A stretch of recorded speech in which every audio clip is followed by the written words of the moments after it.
Welcome to the Long Island Filmmakers TV show. This show is dedicated to filmmakers who live and work on Long Island.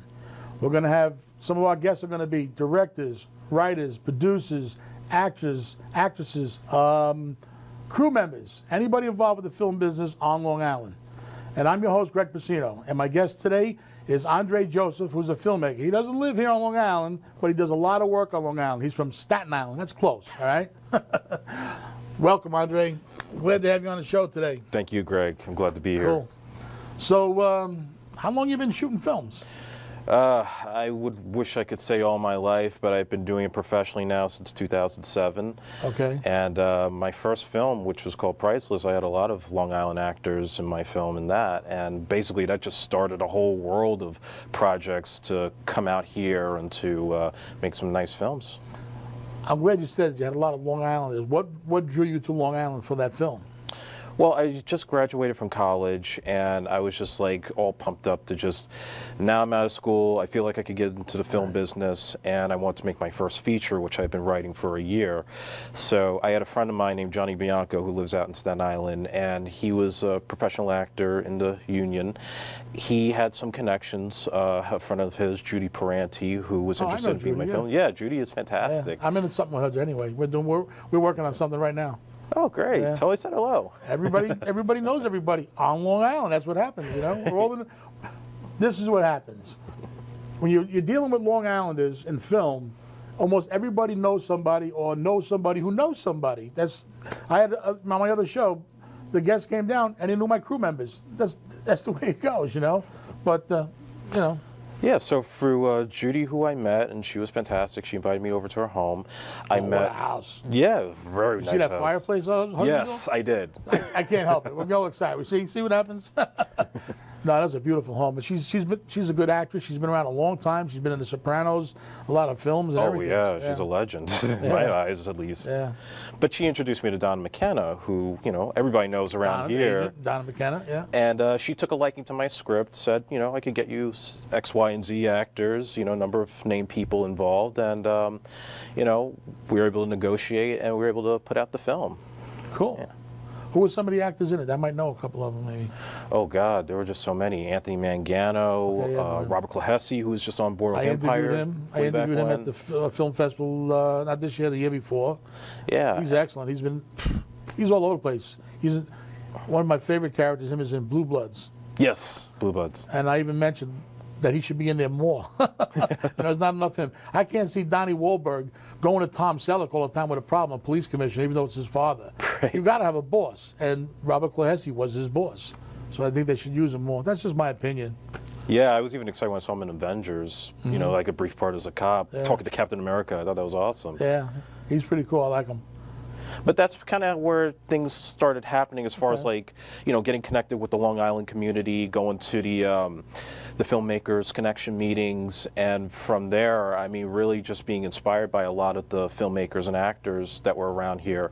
So after I did my first film, Priceless, I actually came back out here again to shoot my second feature film, which was called Dishonorable Vendetta, which right now is in the process of getting distribution. Okay. We don't have a release date for it yet. But we shot out in Bayshore at Kirby O'Kane's. And we had also, God knows how many other Long Island filmmakers in that. Drew Hendrickson. I know Drew too, see? Yes. And Drew's fantastic. Yeah. He's definitely one of my heroes. He's a stunt guy too. Yeah, hell of a stunt guy. He took some bumps in my film. And Keith McMahon, Dorian Philippa, and God, I mean, there's so many people I've met just through the years. Yeah, we're like a family out here on Long Island. Everybody knows everybody, or somebody who knows somebody. It's cool. It's cool. And what I like about it is everybody's willing to help everybody else. Yes. With their stuff. Whether it's for nothing or a low fee or whatever the case might be. Like you mentioned Keith. I'm helping Keith with his film. He's been in my film. Your friend Reggie, he helped me out on my film. He's been in my film. It's like, we all know each other and we all help each other. And what's good about that is you don't take nothing for granted. Because if I'm helping you, I know you and you help me, I'm going to try to do the best I can to make you and your film look good. Absolutely. Just like you did for me. Matter of fact, when Keith was in my film, I was nasty to him. And my wife said, do you see the expression on his face? I think you hurt his feelings. I didn't hurt his feelings. That was the part. I think you should ask him. So I asked Keith, did I hurt your feelings? No. I said, well, my wife thinks I hurt your feelings because I was so nasty to him. But he was good in that part. That little part that he had, he was excellent. You know, so he asked me to help him. I'm right there for you, man. That's the way it is, you know. Yeah. What are you working on now? Anything else besides that one that you're trying to get the distribution for?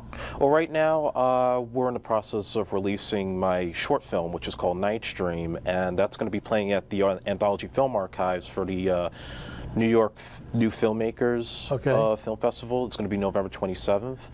And yeah, we shot this one back in March. We actually did some of it over at Regis House in Roosevelt. And basically, I play an online radio host who seems to have like the answers to everybody's problems. Nobody ever knows who I look like, so I have like this anonymous persona. And then I get a caller who's caught up in an abusive relationship, and I think it's kind of a prank at first until she sends me an email saying she wants to meet with me. And the next thing you know, I meet with her, find out it's a real situation, and because of things that happened in my character's past, I try to step out of the boundaries of the show to try to confront her abusive boyfriend and see if I could talk things out instead of bringing violence and harm to it, but things don't play out as we think. See what's going through my mind right now? What's that? You wind up with her. Well, you have to see the film, of course. There's a lot more to it. I don't want to give it away, but I can see where it's going. Let's go to the trailer. What's the name of the movie again? Night Stream? Night Stream. Let's go to Night Stream and check it out. You are listening live to the Night Stream right here on EPX Online Radio.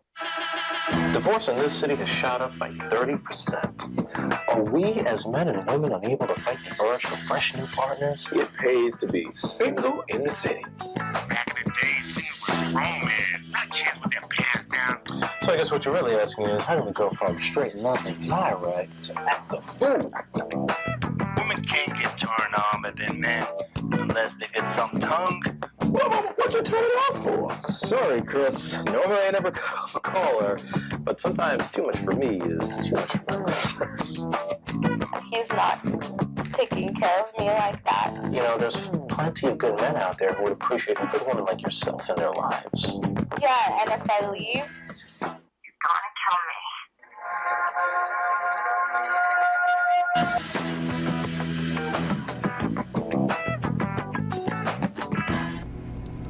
Very, very interesting. I like it. I like it. You know, pretty cool. You got a good radio voice too. Appreciate it. Anybody ever tell you that? Yeah, in fact, that's part of the reason why I did it was There you people said go. I had the voice for Yeah, it. you got a good radio voice. When you were a kid, did you always have that passion to make movies or be in movies? Did you think about it when you were a kid? It kind of just grew on me as I got older. I mean, I was one of those kids with, you know, in the late 80s, my parents had cable, and I would sometimes sneak in the room, watch whatever they're watching on HBO or Showtime, and I had my favorite cartoons and things like that. So I used to be a big avid toy collector, and if you ever saw my room, it would look like FAO Schwartz. So I would always like reenact some of the stuff that I saw with my action figures and my little play sets. And when I was in 4th grade, I took a writer's workshop class. So that's why I really started. 4th grade? Right? Yeah. My school, Building Blocks in Staten Island, had a writer's workshop class. That's pretty cool. And, I've never heard of that before. Yeah, and we would create like all sorts of different stories that we put down on paper, do the illustrations for them. And I think what really kind of made me want to do movies was when I was probably 10. I would always go to my grandmother's house whenever my parents were either working or they would want to do things at night. So me and my cousins would all hang out over there. And one day my cousin David wanted to just reenact one of the movies we saw. I think it was like Lethal Weapon or True Lies, one of the films that was out at the time. And we reenacted it, you know, just playing around. And then one day he was like, you know, we should get a camera and shoot this. There you go. And the only person that had a camera was my uncle who lived with my grandma at the time. But we were like 10. He's not going to let us handle that camera and then it gets broken. So we were always kind of like envisioning ideas of what we want to do, put on camera, get our friends together.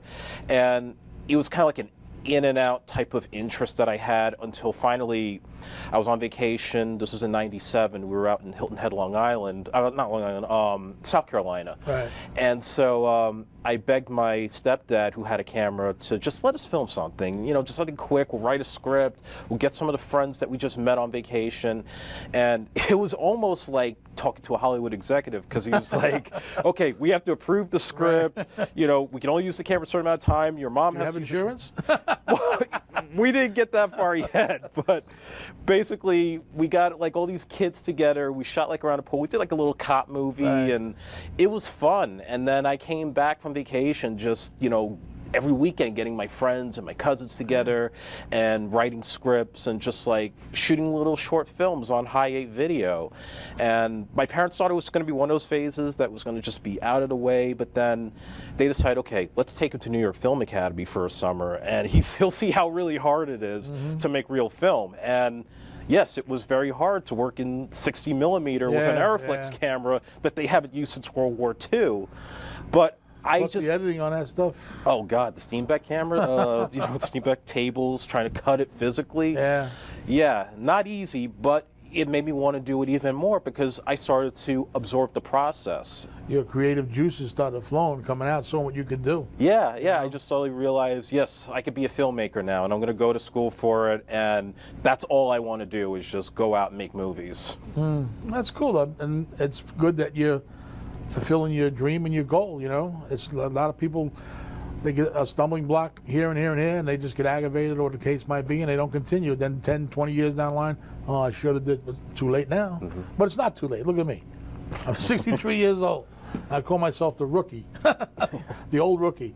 But no, I always wanted to do films, and I was out in California. I was in Semi-Tough with Burt Reynolds and Christopherson. Oh, great. Yeah, they'd throw me in the shower pouring champagne on me because they won the big game, and stuff like that. But when I went on the sets, I watched everything. I watched the directors. I watched the crew. My kids and my wife tease me when I fold the cable up, because what are you going to do with that way for? I said, because when I throw it out, it's not tangled. It just comes out. Right. And you got to see how these guys do that. They take these big cables, just throw them out. It's never tangled. It goes out in a straight line.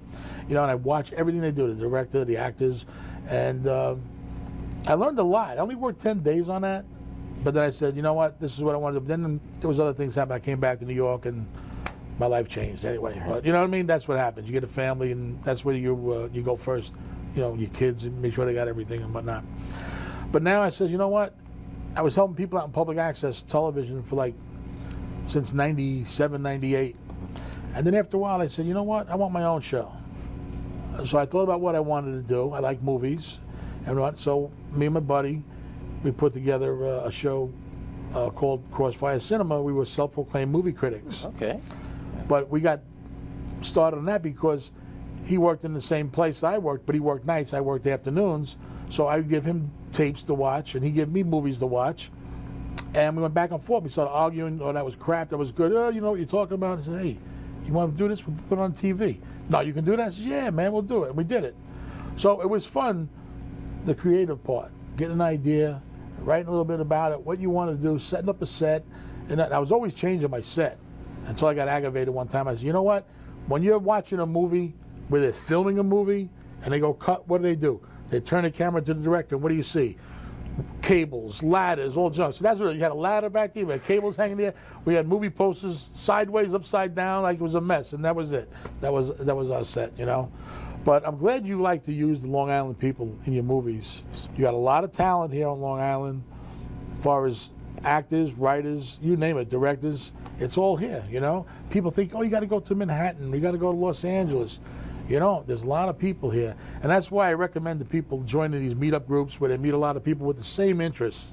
And you build up a friendship like I have with some of the people that are my friends. And we work together and we get things done. That's the whole object of the game.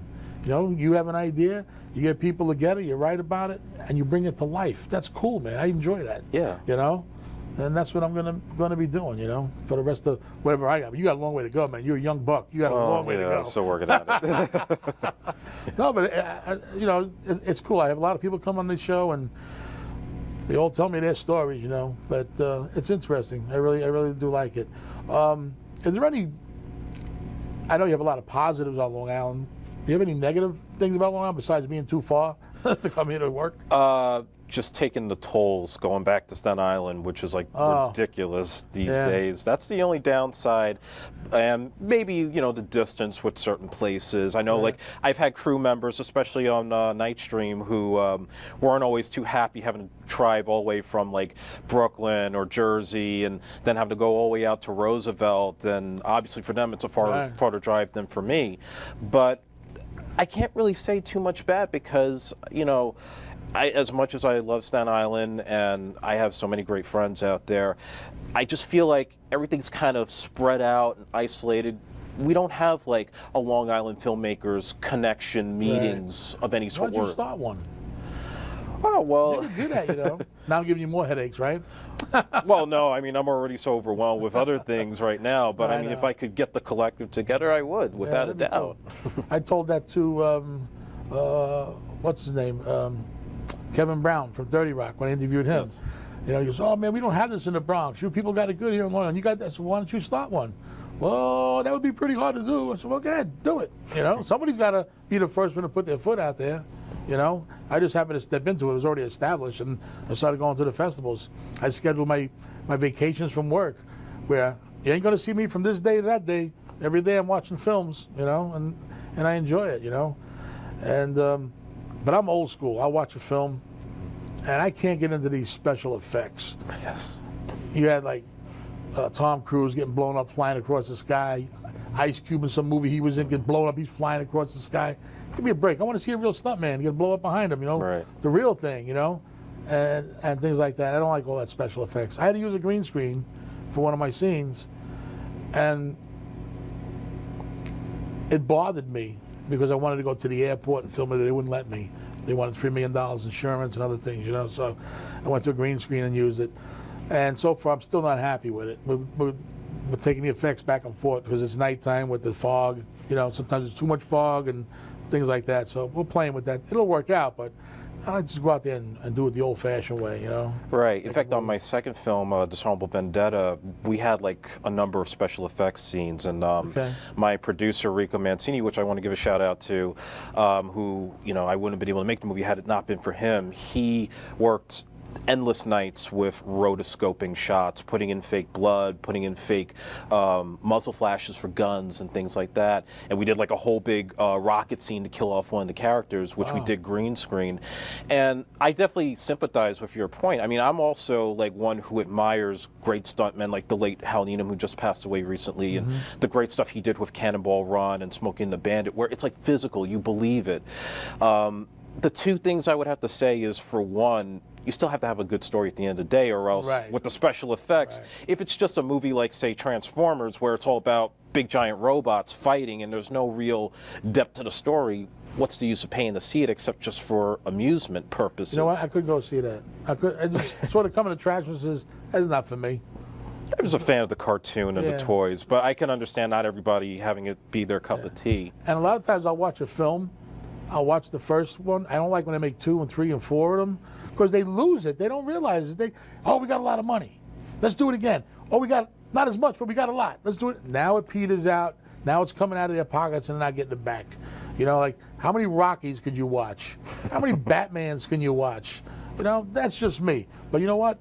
That's my opinion. I'm entitled to it. That's why I say on my other show, I used to have everybody's a movie critic, which you are. We can go to a movie, you and I, you'll love it, and I'll hate it, and vice versa. Of course. You know, and stuff.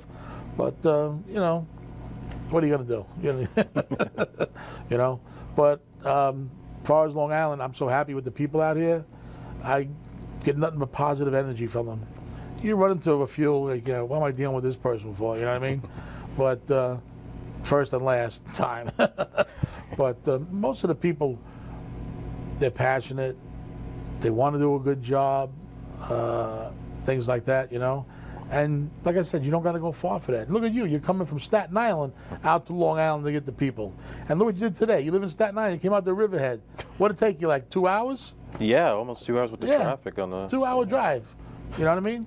But you came because you figured, you know, it's about Long Island filmmakers and you're involved in that. Whether you live in Staten Island or anywhere, but you still come out to Long Island to film. There's something out here drawing you out here to make a film. Location and people. you know? Yeah, and I think also in this day and age with YouTube and with these new Blackmagic cameras and the Canon Mark IIs and IIIs, business is really beginning to change to where I think where it used to be in the old days where you had to go to Hollywood in order to be in big films and to be in big TV shows. Now it's like, you know, they shoot Boardwalk Empire right on my block all the time. And I mean, I don't see any of the actors, but I know like they use the old houses for it. Right. So now it's like they're starting to move all over, you know, whether it's in New York, New Mexico, Boston, wherever there's tax incentives. And I think people at the same time are also kind of getting a little tired with what's coming out in the big theaters now, because if it's going to be more Star Wars, Right. more It's the same diehards, old- there's nothing new really coming out of there. It's a remake of a remake of a remake. Yeah, and I think know? people are hungry for original ideas, original scripts, actors they've never seen before. Right. And, you know, of course, you're going to have some crap. I mean, that goes without saying. Oh, yeah. It's just But- like with public access television. You got some good shows in there. People are, oh, I'd like to see that show. And some people go, what a waste, because there's so much negativity about it with all the crap that's on there, you know? Right, but you have to have a good product, a good Right. story. You have to still treat it as a business, which Blair Underwood, the actor, once told me. And the big thing I also have to say is the perseverance. You know, Yep. there's always going to be rejection. You may not get into That's a funny. festival. We talked about that on my last show. On the last show last week. Yeah, that's cool. Yeah. But see, again, we all have the same ideas. We know how to go forward, you know, no matter what stumbling block you come across. And if it's money, you can't get it, you wait a little while till you put some away, and it's Exactly. boom, boom. So it takes you a couple of years to do something. But you might have a better product that you didn't rush into it. You took your time, you know, and doing that. So is there anything else you want to talk about Long Island? I mean, we have everything here except mountains, like some people say. You know, we have no mountains to film, but we got lakes, we got the oceans, we got the beaches, we got a forest, we got all kinds of stuff. You know, we have everything that a person needs to make a film. Oh man, I mean, it's just amazing with just any location I could shoot here. You would think like being in Manhattan, anywhere you go, you could get a great shot. But here you have some beautiful landscapes and green grass and very nice neighborhoods, like an Right. islip, where you could pretty much do just about anything that you could do in Hollywood. How was it about getting permits out here to shoot? Or you do guerrilla style? I guess I would not want to get myself into trouble now, wouldn't I? Yeah, I went the way with permits and didn't work out too good, so I did a lot of stuff guerrilla style. You know, I had to, you know, financially, and I got a better shot out of some of the stuff that I did because I didn't go the way of the permits. I said, forget, I can't do that, you know. But we're very cooperative with a lot of the businesses where we'll shoot like for bars and restaurants. These and that sort of businesses thing. out here, they love you, man. Yes. They love you out here. I can't believe the people that just want to do stuff for you, you know, just because it's a film. And I spoke to owners. They don't even want to be in it. They don't even want their name. Just mention the business. That's no problem. But you can mention the business, but it's like a special thanks to so-and-so bar and grill of Belmore or whatever it is. That's it. You know, you can't really give phone numbers and things like that because that's advertisement and you got to pay. But, Oh, of course. you know, but like you said, the businesses are willing to help, you know, and I knocked on quite a few doors and I'm saying to myself, oh man, this is going to be, I couldn't believe how I was greeted. I couldn't believe it. Oh yeah, come back later, the boss will be here. Oh yeah, we do this stuff, come on in. Okay, you want something to eat? You want something to eat? No, I just want to answer, can I use this facility? You know, but they're very cooperative out here and whatnot. And if you need anything, like in Nassau County, you go to Deborah Markowitz, film commissioner. Yes, I know Debbie. Yeah, and she helps you out with the permits and things. You know, like I said, a lot of people, they get to know you and whatnot, so you can go to them and just ask them a question. They're not going to charge you. You can go to an entertainment lawyer at a seminar at a festival and get information for free, you know, and things like that. But I enjoy making films. I love my TV series. I got this TV show now, and I got the one film in post. I wrote a script for another one, but the genres are going to be a little bit different because I want to show people that I can do different things. Right. You know, this was like, the first one's like a Twilight Zone type thing. The second one's going to be like a love story type thing. And the feature's going to be full action.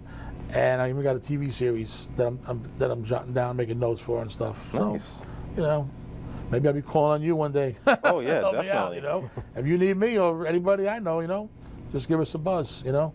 Any last words before we go? We don't have much time.